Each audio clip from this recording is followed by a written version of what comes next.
Merci d'être là. Thank you very much. Merci d'être là. Merci Fast Air Hangar.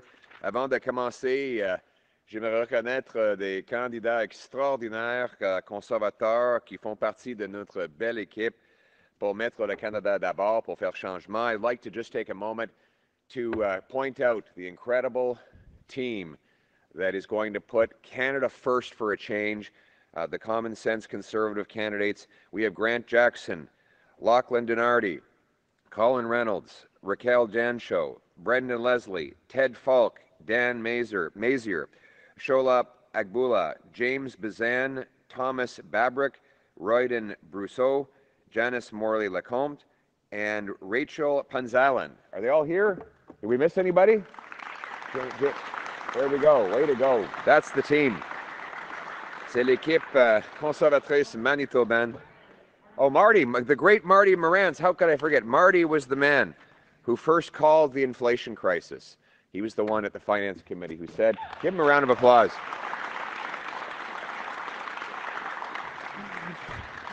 A quick story, a quick diversion. Before we knew each other, we were sitting in this parliamentary committee and they were talking about this program called ISIP.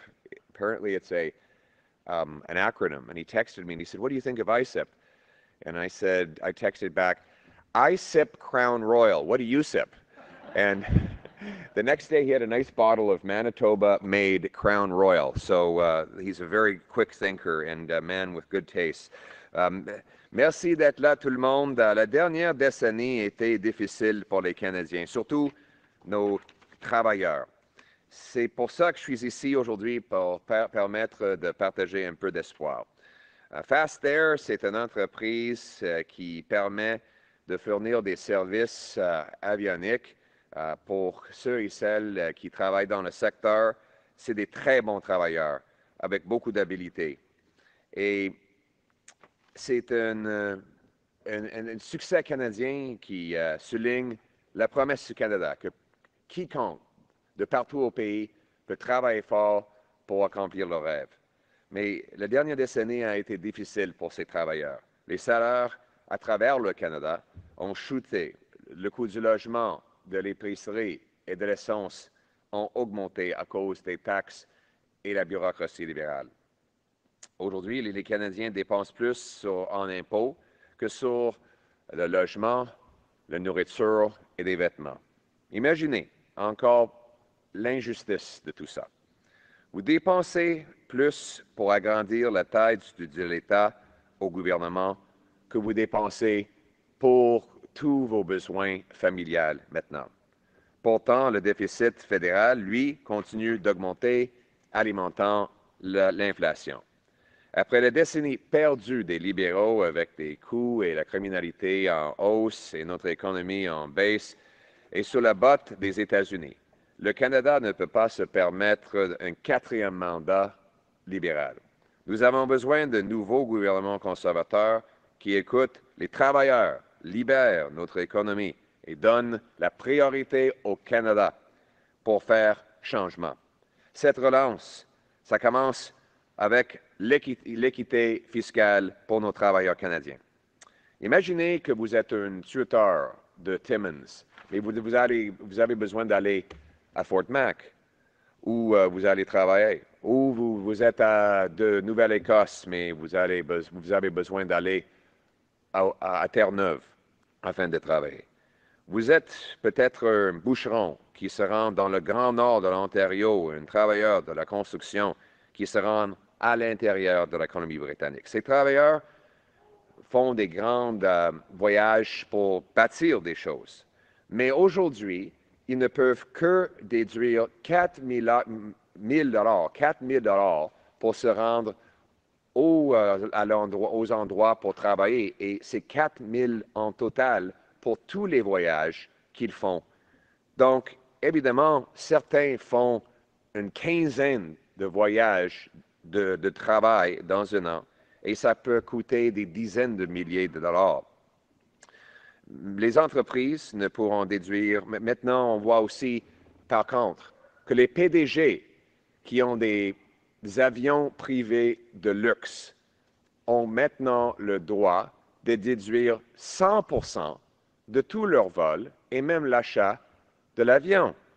Donc, considérons un pompier, excuse-moi, un plombier, un charpentier ou un tuteur qui gagne 100 000 $ par an ne peut pas déduire ses voyages de travail, mais le PDG qui gagne 10 millions de dollars peut le faire avec un avion de luxe. Ce n'est pas juste. C'est pour ça qu'aujourd'hui, j'annonce qu'un gouvernement conservateur va rétablir de justice dans notre système. On va permettre tous les travailleurs de déduire tous les coûts nécessaires pour se rendre au travail, y compris la nourriture, le transport et le logement, sans aucun plafond. Et en plus, on va rendre plus éligibles les différents types de voyages.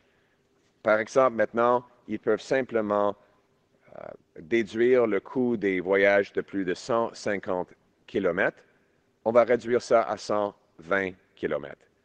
En plus, les voyages qui ne comprennent pas une nuit ne sont pas éligibles maintenant. On va les rendre éligibles pour permettre les travailleurs qui vont de loin, mais juste pour un jour, de pouvoir déduire le coût de se déplacer. On sait que c'est nécessaire pour protéger le chèque de paie des gens. Il y a un principe très simple dans notre système d'impôt. Vous pouvoir déduire le coût que vous payez afin de gagner le revenu, et pas plus. Les PDG n'ont pas besoin des avions de luxe pour faire leur travail. Ils peuvent se rendre pour des réunions outre-mer dans les vols commerciaux. Donc, aujourd'hui, j'annonce aussi que les avions corporatifs de luxe ne seront plus éligibles pour être déduits des impôts. Des vols réclamés pour les raisons des impôts vont simplement être l'équivalent des vols commerciaux. Donc, on va donner un système qui traite nos travailleurs aussi bien que nos PDG. Il faut une justice pour protéger nos travailleurs qui travaillent fort, qui bâtissent notre pays, et non pas juste l'élite mondaine, corporative et globaliste, qui passe partout dans les avions privés de luxe en recevant une subvention du système d'impôt. On sait que ce n'est pas Mark Carney, qui est le premier ministre depuis plus d'un siècle, depuis 1909, de ne pas avoir un ministre de Travail qui va protéger les travailleurs. En tant que banquier d'investissement, Mark Carney a délocalisé les emplois hors de Canada.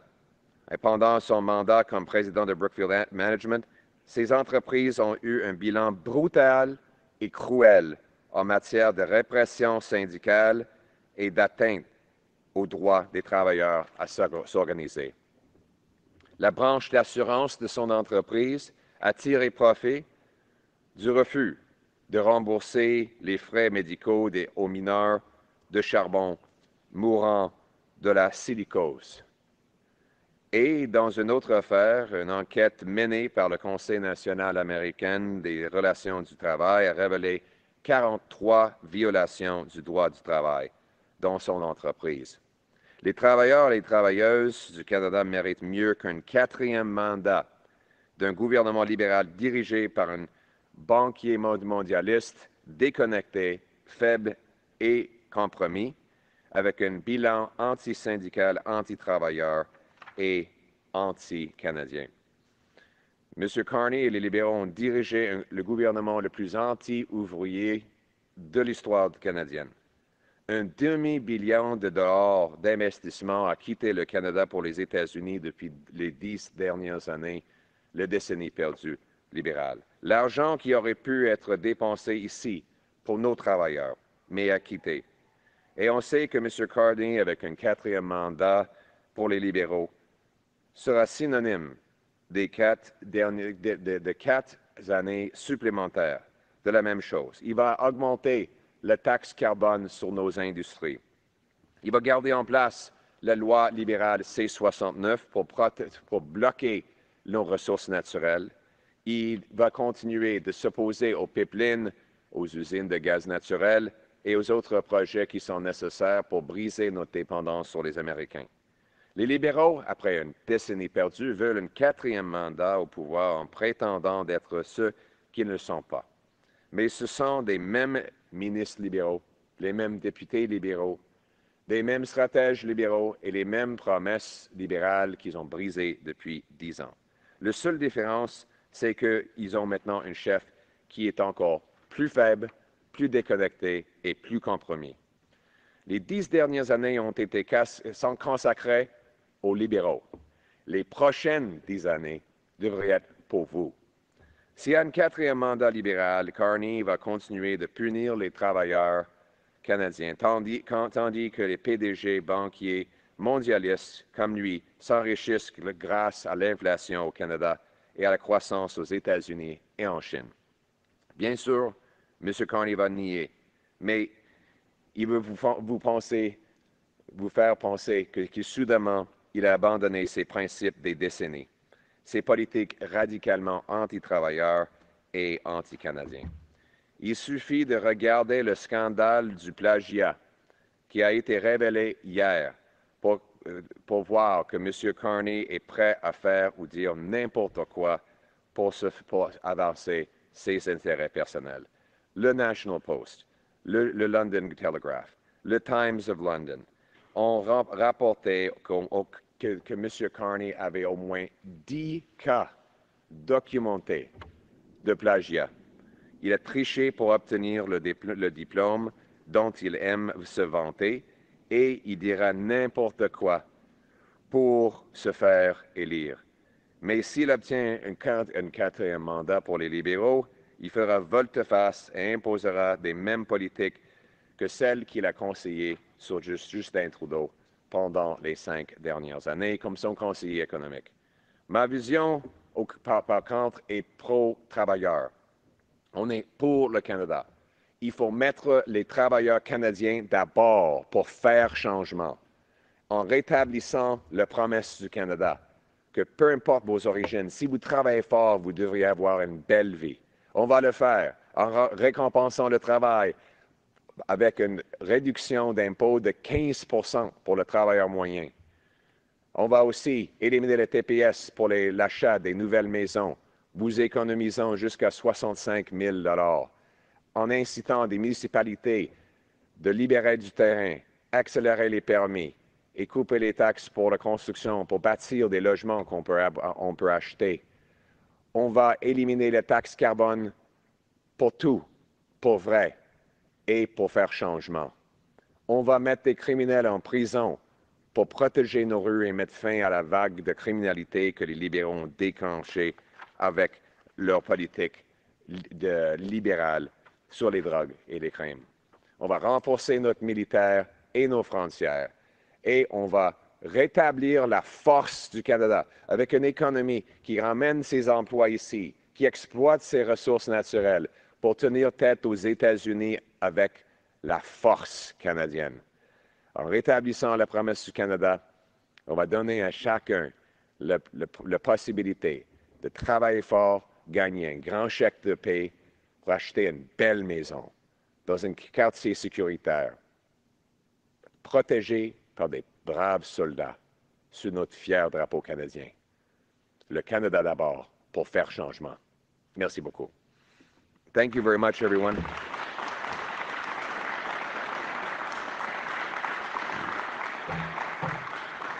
Thank you very much, everyone. It's great to be back here in Winnipeg. As a prairie boy, I always feel kindred spirits, and contrary to some popular opinion in some places, you can't see Winnipeg from Calgary, even though it's very flat between the two cities.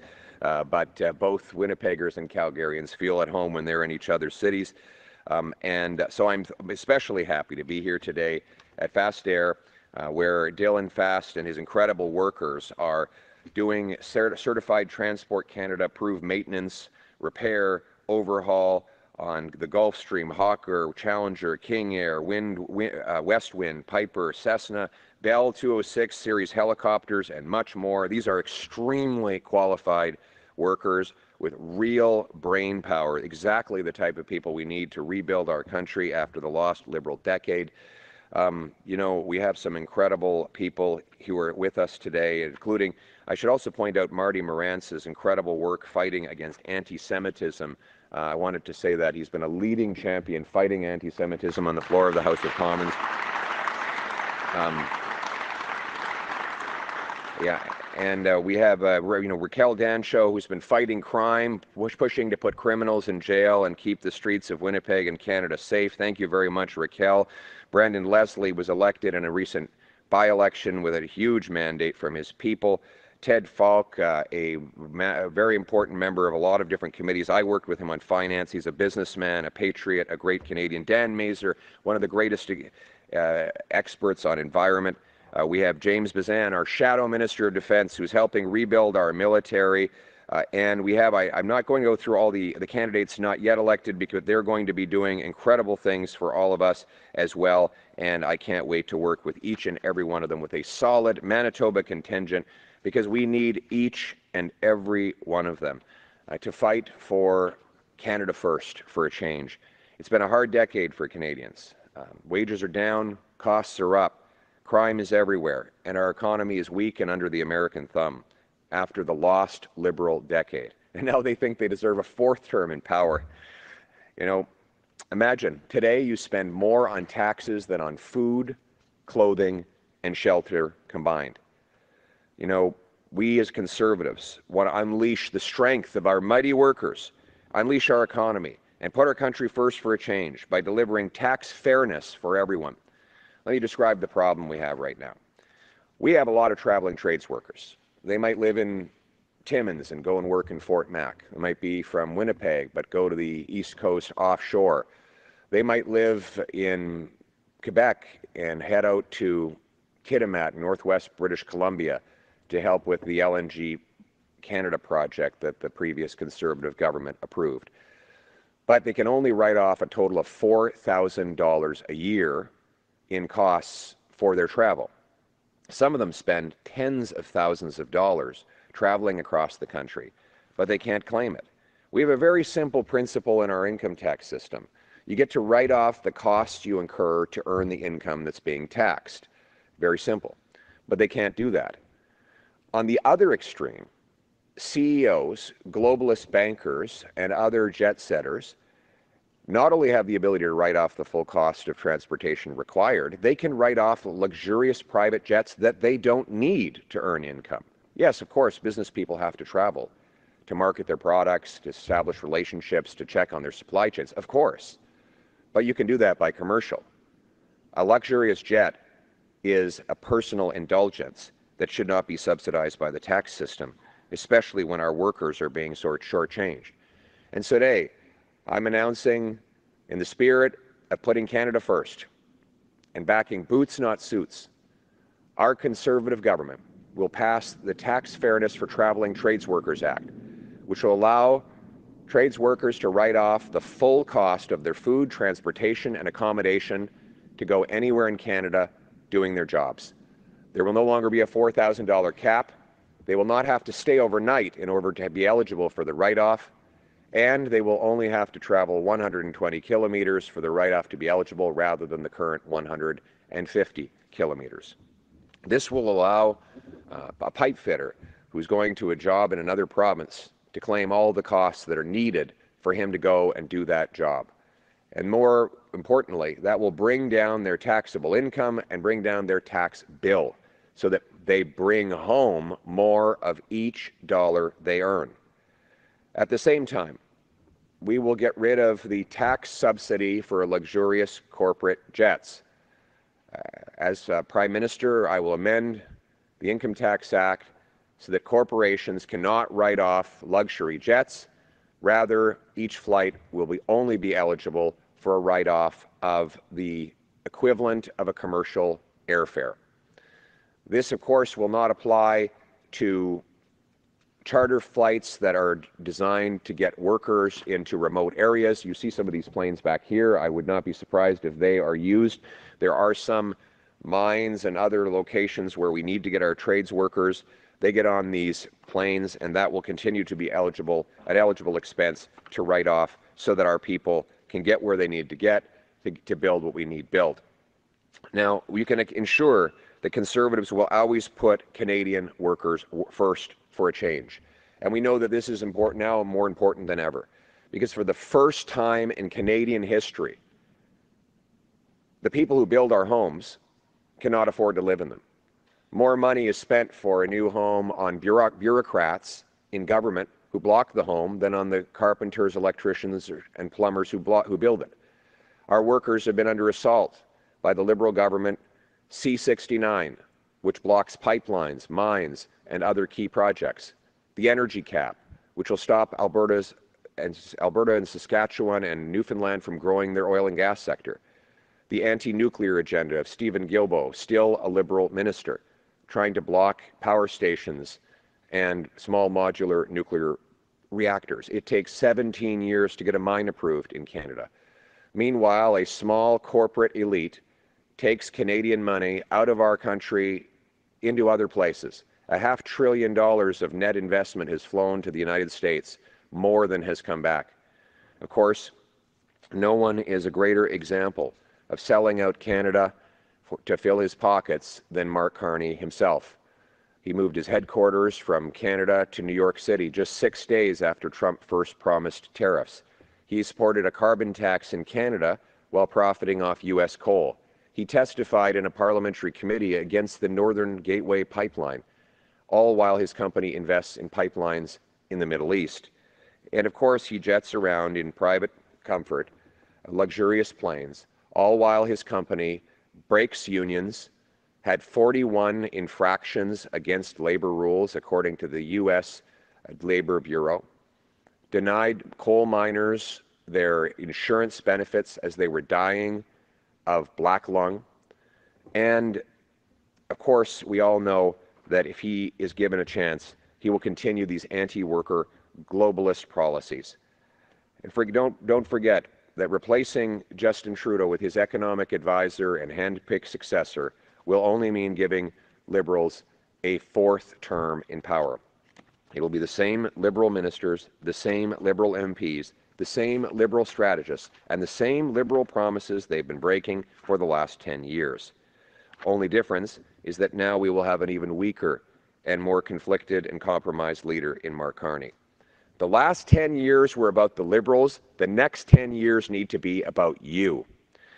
And that's why we need to put Canada first for a change. We need someone who can be trusted to stand by his word. On this point as well, Mark Carney cannot be trusted. We learned that he'll be saying all kinds of things over the next month to try and trick Canadians.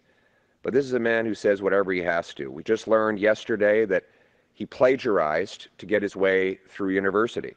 The National Post, the London Telegraph, and the Times of London all reported at least 10 instances of plagiarism in his PhD thesis. He cheated to get his credentials, and now he will say whatever he has to get power. My vision is to stand up for the same things I've been saying for 10 years and doing the 10 years before that.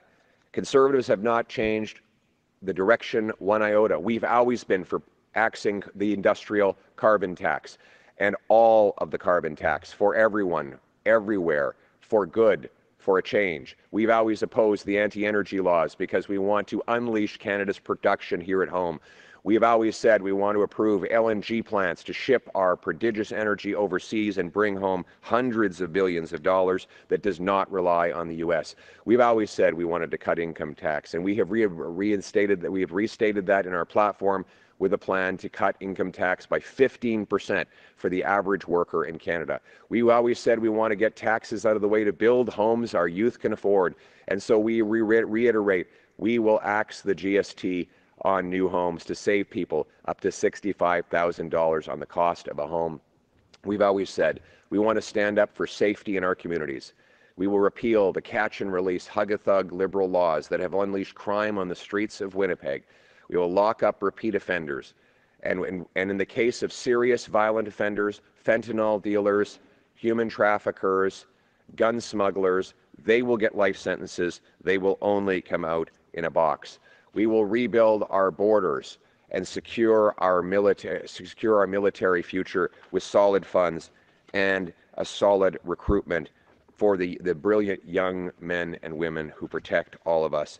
In other words, we will put Canada and Canadian workers first for a change by restoring Canada's promise, a promise that anyone from anywhere can do anything, where hard work gets you a great life on a safe street, in a beautiful house, under our proud flag, Canada first. Let's bring it home. Thank you. Thank you. We'll now go to questions. Please say your name and outlet.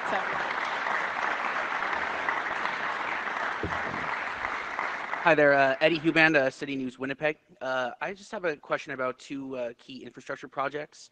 The Port of Churchill, which the federal government recently contributed or promised $175 million in funding for maintenance and things of that nature. And then the North End Sewage Treatment Plant, another project that the federal government has contributed over $150 million in funding. And even with that, it's still drastically underfunded.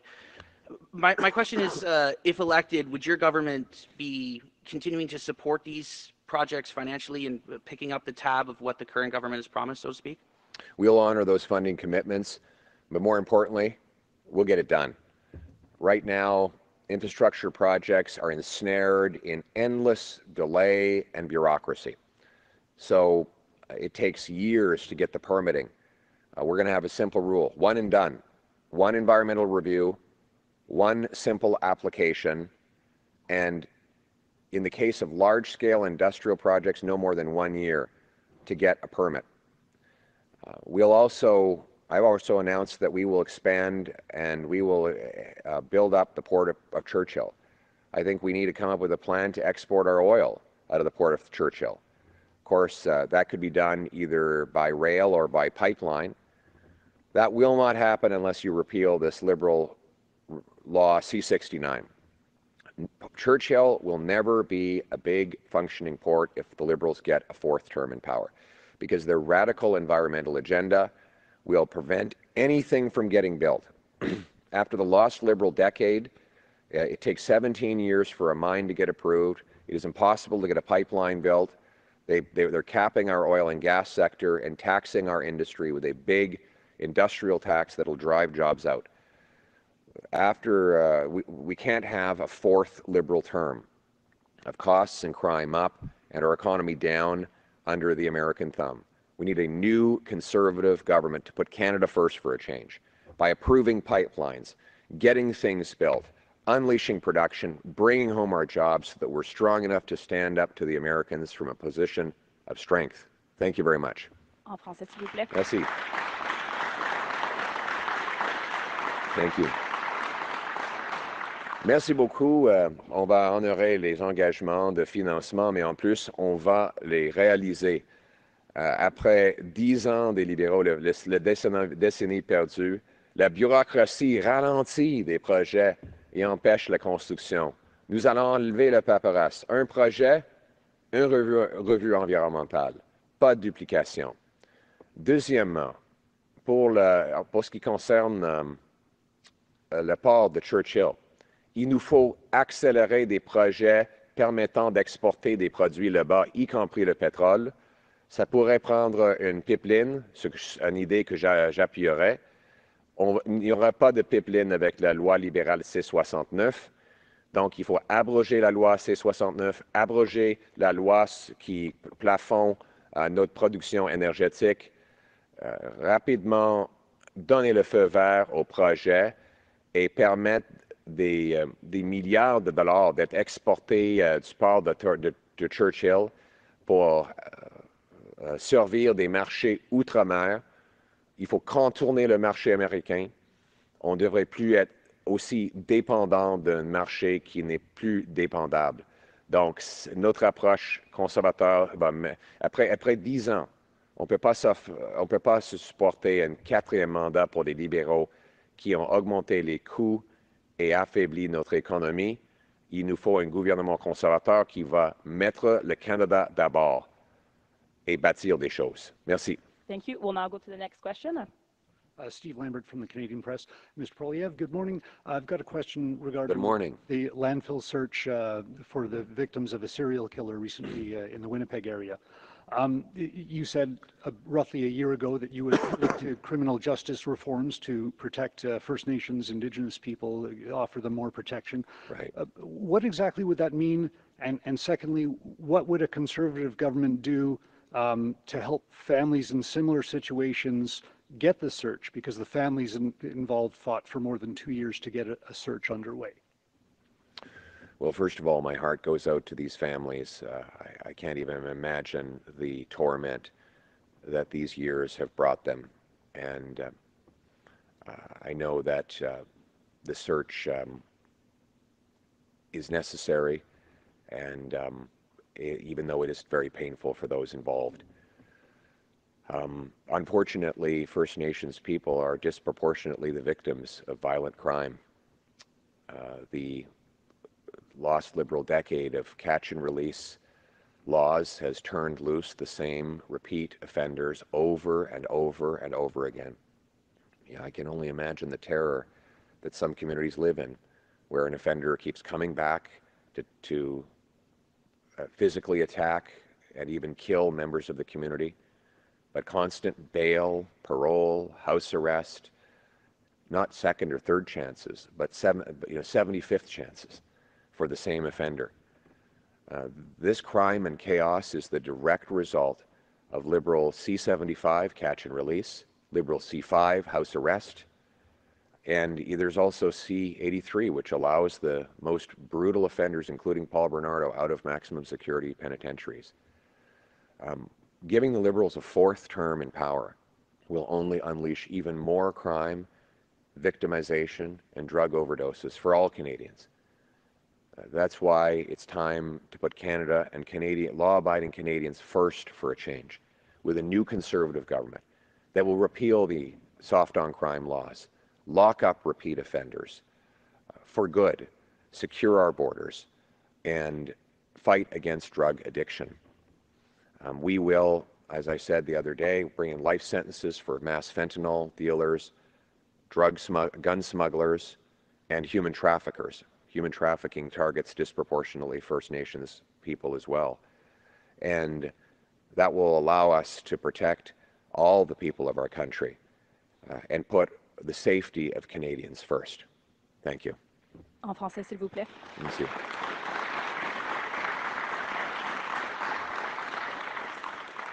Merci. Tout d'abord, j'offre mon support et nos prières pour les familles qui sont en train de vivre avec cet enfer. Je ne peux même pas imaginer la tristesse, la colère, l'angoisse que souffrent ces familles maintenant. Et on va supporter ces familles-là et on va nous faire en sorte que pour le futur, des familles dans de telles circonstances horribles auront un support pour trouver leurs enfants. Évidemment, les Premières Nations sont souvent les plus grandes victimes de la criminalité. Et c'est en partie le résultat des politiques de libération automatique des pires récidivistes. Les libéraux ont adopté C5 qui permettent aux criminels violents de purger leur sentence dans leur salon à la maison. C75 qui permettent aux criminels d'être libérés il y a quelques heures après leur dernière arrestation, même s'ils sont arrêtés des douzaines de fois auparavant, et de permettre Paul Bernardo de quitter une prison maximum pour un médium. C'est ridicule. C'est pour ça que le crime violent a augmenté de 50% pendant la décennie libérale. Si les libéraux sont élus pour une quatrième fois, ils vont libérer des criminels encore et la vie va devenir encore plus dangereuse pour tout le monde. Il nous faut un nouveau gouvernement conservateur, qui va mettre les Canadiens respectueux de la loi en premier pour faire changement. On va abroger des lois libérales C75, C5, C83 on va créer des peines de vie pour des trafiqueurs d'armes, de fentanyl et des trafiqueurs des traites humaines. On va aussi mettre des peines obligatoires et on va nier la libération sous caution des récidivistes massifs. En gardant les pires criminels en prison, on va pouvoir protéger les citoyens.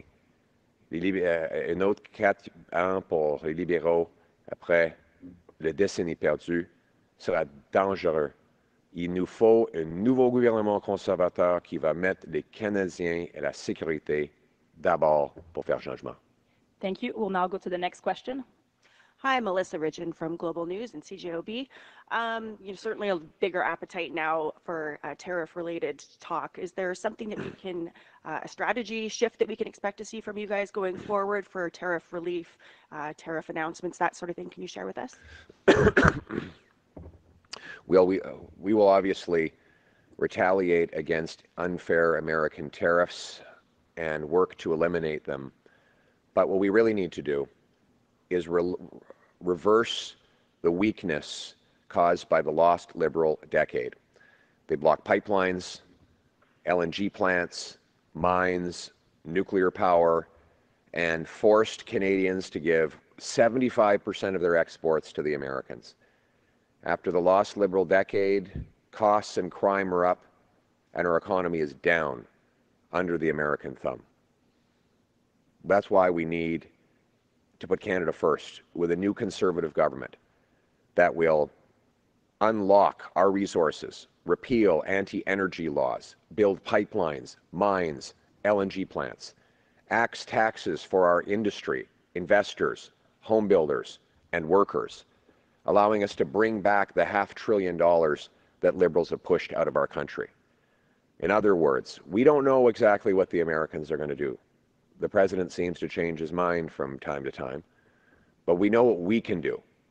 What we can do is take back control of our economic destiny, build an economic fortress by bringing home production, unlocking our resources, and standing strong for our economy here at home. Thank you. En français, s'il vous plaît.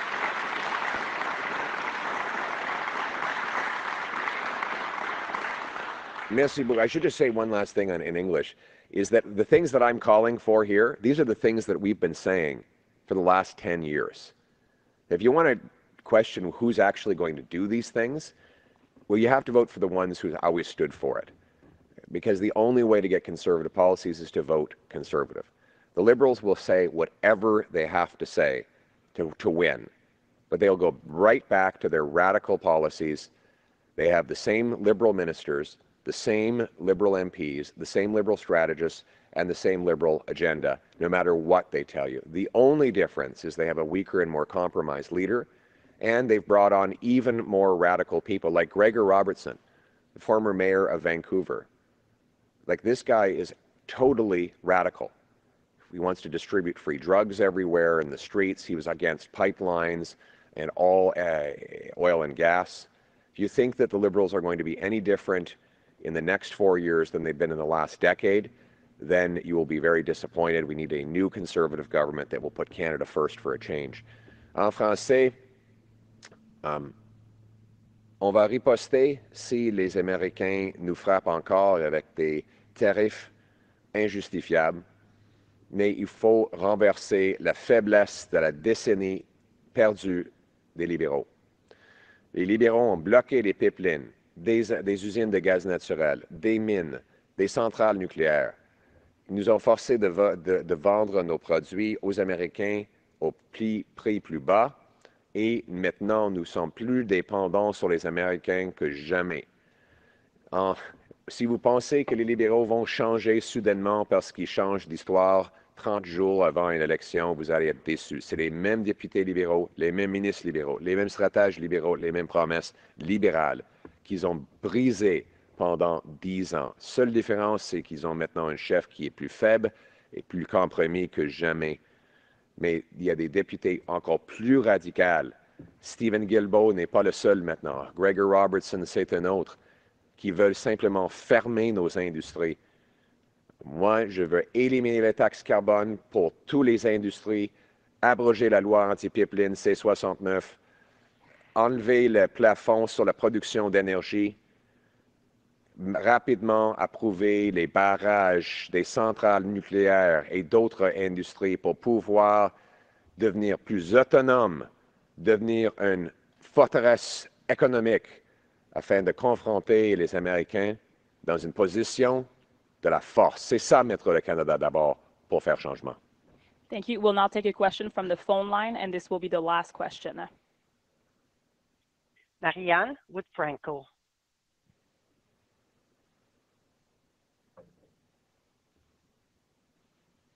Bonjour.